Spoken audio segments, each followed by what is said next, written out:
সারথী দেবদাস মণ্ডলকে নিয়ে ভোট প্রচারে শান্তনু ঠাকুর।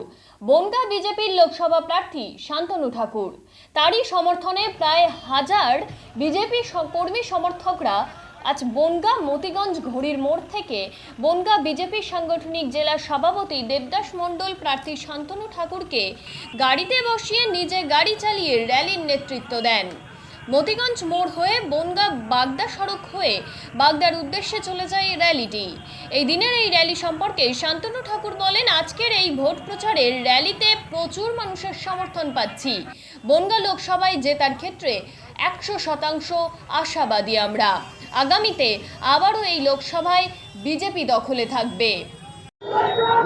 র্যালি তো হবেই, আগামী 24-এর ভোট প্রচারের র্যালি, অফুরন্ত জনসমর্থন, আর জনসমর্থনকে সবার আশীর্বাদ পেলাম, ধন্য হলাম। বনগাঁ মতিগঞ্জ থেকে হালেঞ্চা পর্যন্ত। কি মনে হচ্ছে ভোটের ফলাফল কি হবে? যে ভোটে জিতেছিলাম তার ডাবল ভোটে জিতবো এবার। জয় শ্রীরাম। প্রচার করছে, আপনারা প্রচার করছেন, প্রচারে কি মনে হচ্ছে মানুষের সারা কেমন করছে? মানুষের সারা প্রচারে তো আছেই, এবং যে মানুষদের ভয়ভীতি দেখে ঘরে ঢুকিয়ে দেওয়া হয়েছে তারাও বেরিয়ে এসে বোতাম টিপবে পদ্ম ফুলে।